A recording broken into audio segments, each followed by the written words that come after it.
ಈ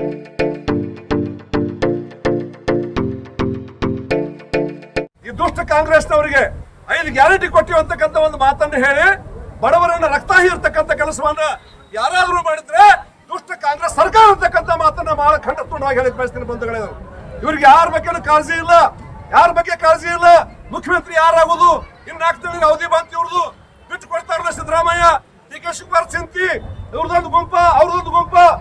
ಸಂಪುಟ ವಿಸ್ತರಣೆ ಮಾಡ್ಬೇಕಂತ ಒಬ್ರು ಅಂತಾರ, ವಿಸ್ತರಣೆ ಮಾಡಂಗಿಲ್ಲ ಒಬ್ರು ಅಂತಾರ. ಏನೈತಿ ನಿಮ್ ಗುರಿ ಏನು ಎಂತೇನು? ಒಂದು ಮಹಾಪೂರ್ ಬಂದಾಗ ಸೊನ್ನೆ ಹುಟ್ಟು ಹತ್ತಿರ್ತೈತೆ ಹಳಗ್ನಾಗ ನಾವನ್ಯಾಗ. ಸೊನ್ನೆ ಹುಟ್ಟು ಅಂದ್ರೆ ಏನು? ಉಳ್ದ ಹುಟ್ಟು ಹಾಕ್ತಿರ್ತಾರ ಮಹಾಪೂರ್ ವಿರುದ್ಧ. ಆ ಸೊನ್ನೆ ಹುಟ್ಟು ಯಾಕಾರ ತೋರಿಸ್ತೀವಿ ಆಕಾರ ನಾವು ಹಾಕಿರ್ತೈತೆ, ಹಣ ಹಾಕಿರ್ತೈತೆ. ಅದು ಆ ಸೊನ್ನೆ ಹುಟ್ಟ ಇಲ್ಲ ಕಾಂಗ್ರೆಸ್ ಸರ್ಕಾರಕ್ಕ. ದಿಕ್ಕ ಗೊತ್ತಿಲ್ಲ ಅವ್ರಿಗೆ, ದಶ ಗೊತ್ತಿಲ್ಲ ಅವ್ರಿಗೆ. ಕೇವಲ ಅವರ ಆಸ್ಥಾನ ಮಾನ ಅವ್ರ ಜೇಬ್ ತುಂಬತಕ್ಕಂಥದ್ದು. ಅದನ್ನ ಬಿಟ್ಟ ಯಾವ ಗಂಧ ಗಾಡಿ ಇಲ್ಲದೆ ಇರ್ತಕ್ಕಂಥ ಒಂದು ಗೋಳ ಕಾಂಗ್ರೆಸ್ ಸರ್ಕಾರ ಈ ದೇಶದಾಗಿದ್ರ ರಾಜ್ಯದಾಗಿದ್ರ ಅದು ಭ್ರಷ್ಟ ಕಾಂಗ್ರೆಸ್ ಸರ್ಕಂತ ಮಾತನ್ನ ಬಹಳ ಖಂಡಿತವಾಗಿ ಹೇಳಕ್ ಬಯಸ್ತೀನಿ ಬಂಧುಗಳೇ.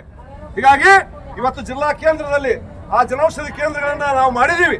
ನೀವು ಔಷಧ ಕೊಡಕ್ ಆಗವಲ್ಲ, ನಿಮಗ ಔಷಧ ಕೊಡುವ ಮನಿ ಬಿಟ್ಟು ಹೋಗ್ಲಿ. ಯಾರು ಬೇಡತ್ತಾರ ನಿಮಗ? ರಾಜೀನಾಮೆ ಕೊಟ್ಟು ಮನೆಗೆ ಹೋಗ್ರಿ. ಮುಖ್ಯಮಂತ್ರಿಗಳು ನೀವು ಬಿಟ್ಟು ಹೋಗ್ರಿ. ಆರೋಗ್ಯ ಮಂತ್ರಿಗಳು ಗುಂಡೂರಾವ್ ಅವರು, ದಿನೇಶ್ ಗುಂಡೂರಾವ್ ಅವರು ಉಡುಪಿಯಾಗ ನಿನ್ನ ಮಂದಿ ನಿಮ್ಮ ಕಾಂಗ್ರೆಸ್ನವ್ರು ರಾಜೀನಾಮೆ ಕೊಡೋದ್ ಕೇಳಕತ್ತಾರ. ನಿಮ್ಗೆ ಒಟ್ಟು ರಾಜೀನಾಮೆ ಕೊಡೋದ್ ಕೇಳಕ ಕಾಂಗ್ರೆಸ್ ಮುಸ್ಲಿಂ ಬಂಧುಗಳು ಕೇಳಕತ್ತಾರ ರಾಜೀನಾಮೆ ಕೊಡೋದ್ ಕೇಳ್ಕಂತ. ನಿಮ್ಗೆ ಕಂಟ್ರೋಲ್ ಮಾಡೋದು ಆಗೋಲ್ದು ನಿಮಗ. ಎಲ್ಲಿ ಬೇಕಾದ ಶಾಂತಿ, ದೊಂಬೆ, ಕೊಲೆ, ಸುಲಿಗೆ, ಅತ್ಯಾಚಾರ. ಒಬ್ಬ ಹೆಣ್ಣು ಮಗಳು ಹೊರಗೆ ಬಂದ್ರೆ ಮನೆಗೆ ಸುಳಿ ತೊಕ್ಕೊಳ್ಳಲು ಗೊತ್ತಿಲ್ಲ ಕಾಂಗ್ರೆಸ್ ಸರ್ಕಾರದೊಳಗೆ. ಎಷ್ಟು ಮಂದಿ ಹೆಣ್ಣು ಮಕ್ಕಳು ಅತ್ಯಾಚಾರ ಆಯ್ತು, ಕೊಲೆ ಆಯ್ತು, ಕಳವಾಯ್ತು, ಹಾಡು ಹಗಲೇ ಕಳವಾಗ್ತಕ್ಕಂಥದ್ದು.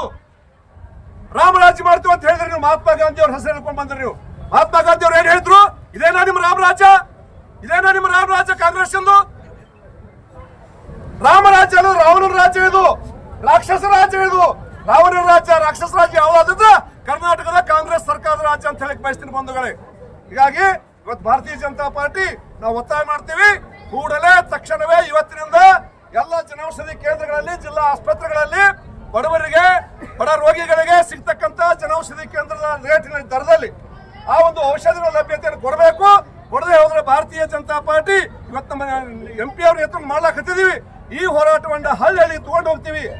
ನಿಮ್ಮ ಬಂಡವಾಳವನ್ನ, ಬಡವರ ಬಗ್ಗೆ ನಿಮ್ಗೆ ಇರ್ತಕ್ಕಂಥ ಮೊಸಳೆ ಕಣ್ಣೀರನ್ನ ಜನರಿಗೆ ತಿಳಿಸ್ತಕ್ಕಂಥ ಕೆಲಸವನ್ನು ಮಾಡ್ತೀವಿ ಅಂತಕ್ಕಂಥ ಮಾತನ್ನ ಹೇಳಿ ಕಾಂಗ್ರೆಸ್ ಸರ್ಕಾರ ಬೇಗನೆ ಈ ಒಂದು ಔಷಧ ವ್ಯವಸ್ಥೆಯನ್ನ ಪೂರೈಕೆ ಮಾಡ್ತಕ್ಕಂಥ ವ್ಯವಸ್ಥೆಯನ್ನು ಮಾಡಬೇಕು, ಬಡ ರೋಗಿಗಳಿಗೆ ಅನುಕೂಲ ಮಾಡಬೇಕು ಅಂತಕ್ಕಂಥ ಒತ್ತಾಯ ಮಾಡಿ ನನ್ನ ಮಾತನ್ನು ಮುಗಿಸ್ತಾ ಇದ್ದೇನೆ. ಜೈ ಹಿಂದ್, ಜೈ ಕರ್ನಾಟಕ. जुड़े रहिएगा आपके अपने चैनल बीजापुर समय के साथ।